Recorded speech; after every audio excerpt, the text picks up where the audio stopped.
El próximo 7 de agosto, Colombia abrirá un nuevo capítulo con la toma de posesión del presidente electo Abelardo del Espriella en una ceremonia que por primera vez en la historia contemporánea del país se realizará en la ciudad de Cali.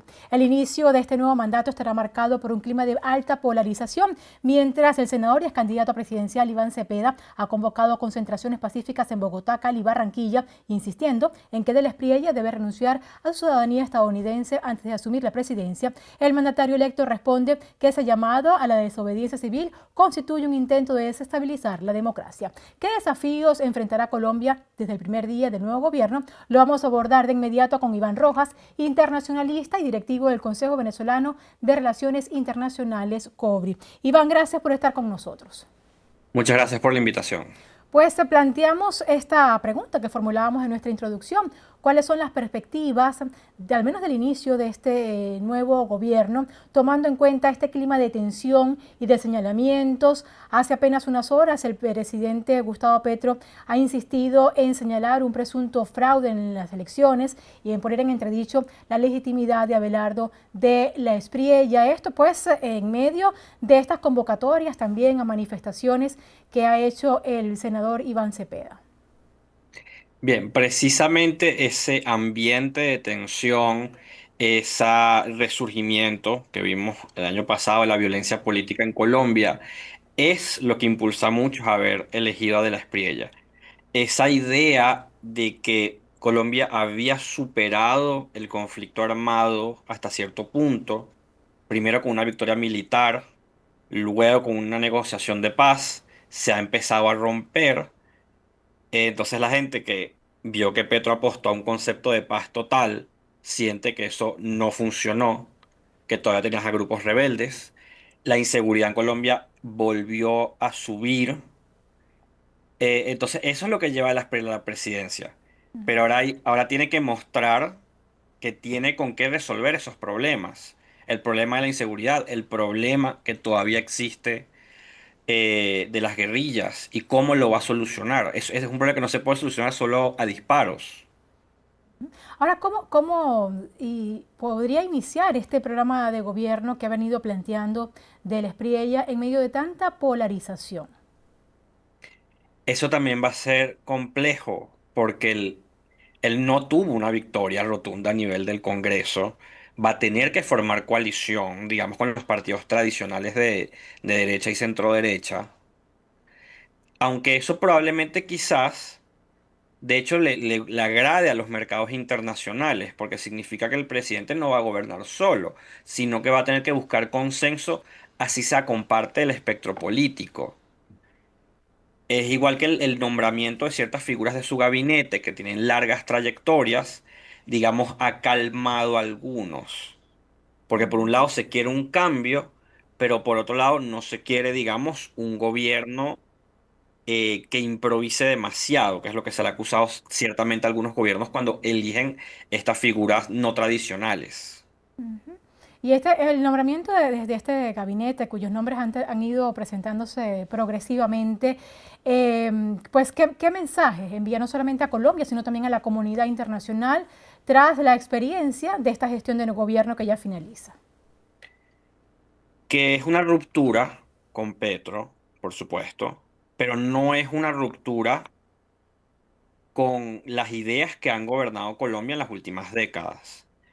Digamos, no voy a decir que el presidente de la Espriella quiere ser un Uribe II, por ejemplo, más bien lo contrario, él quiere romper con ciertos aspectos de cómo se ha gobernado Colombia, sobre todo respecto a cómo se tratan las regiones y el interior del país, que es algo que se pierde mucho cuando tratamos de generalizar en derecha e izquierda en la región, que Colombia tiene esas particularidades, pero a la vez que esa idea de una Colombia abierta a los negocios, una Colombia dura con el crimen, dura con las guerrillas, una Colombia cercana a los Estados Unidos, que son líneas que vienen desde finales de los 90, sí van a volver.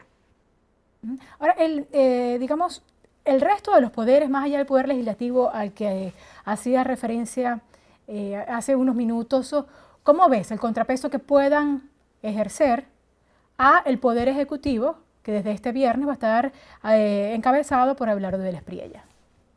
Las instituciones colombianas han probado en el pasado ser relativamente sólidas. Digamos, no creo que vaya a suceder cosas como las que sucedió en El Salvador, donde el presidente básicamente amenazó a la rama judicial para reinterpretar la Constitución y que el presidente pudiese ser reelecto. Ese tipo de cosas no creo que sucedan en Colombia. Tienes instituciones más sólidas, tienes un control muy fuerte del poder en el hecho de que el presidente no puede reelegirse, a pesar de que sabemos que a inicios del siglo el presidente Uribe cambió y luego se devolvió ese cambio. Entonces, no lo veo sucediendo. Y sobre todo cuando comparamos con el resto de Latinoamérica, El Salvador, en Bolivia, donde la institucionalidad de la Corte Suprema está muy en entredicho. No veo ese tipo de situaciones sucediendo en Colombia. Ahora, eso en cuanto a los poderes y en cuanto a la oposición. Ya hemos destacado que se trata de un país que inicia este nuevo periodo gubernamental con una alta polarización. Pero ¿cómo ves la oposición? Por ejemplo, eh, el senador Cepeda ha convocado a manifestaciones pacíficas en tres ciudades de Colombia. Insiste en solicitar que Del Espriella renuncie a su ciudadanía estadounidense antes de asumir la primera magistratura. Estas convocatorias y también este llamado de desobediencia civil ha sido calificado por Del Espriella como un intento por desestabilizar la democracia. Ha dicho, no lo vamos a permitir. ¿Cómo ves el escenario una vez que ya el próximo 7 de agosto, el próximo viernes, ya el presidente electo asuma este cargo? Bien, no creo que el presidente electo deba preocuparse por una manifestación pacífica sobre un tema que siento que no va a convencer demasiado a la gente que esté indecisa o va a energizar a la oposición, decir que el presidente tiene que renunciar a su nacionalidad estadounidense.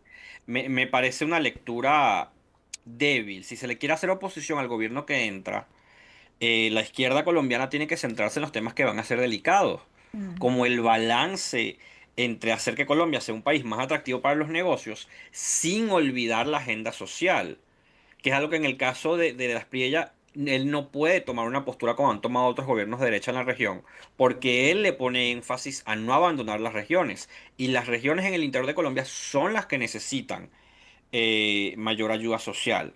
Entonces, por ahí hay unos temas más gruesos. Siento que sobre todo el pacto histórico, por no hablar de toda el centro izquierda y izquierda en Colombia, ha interpretado muy mal el sentimiento de la gente en muchos momentos. Por ejemplo, con el tema de Venezuela, el presidente Petro no supo manejar el tema de Venezuela, digo a nivel de político, discursivo, no a nivel quizás de políticas públicas, pero a nivel discursivo manejó muy mal el tema de Venezuela, no entendió el nivel de rechazo que tiene el pueblo colombiano hacia el chavismo, y eso le costó popularidad, y eso le costó empuje luego a Iván Cepeda.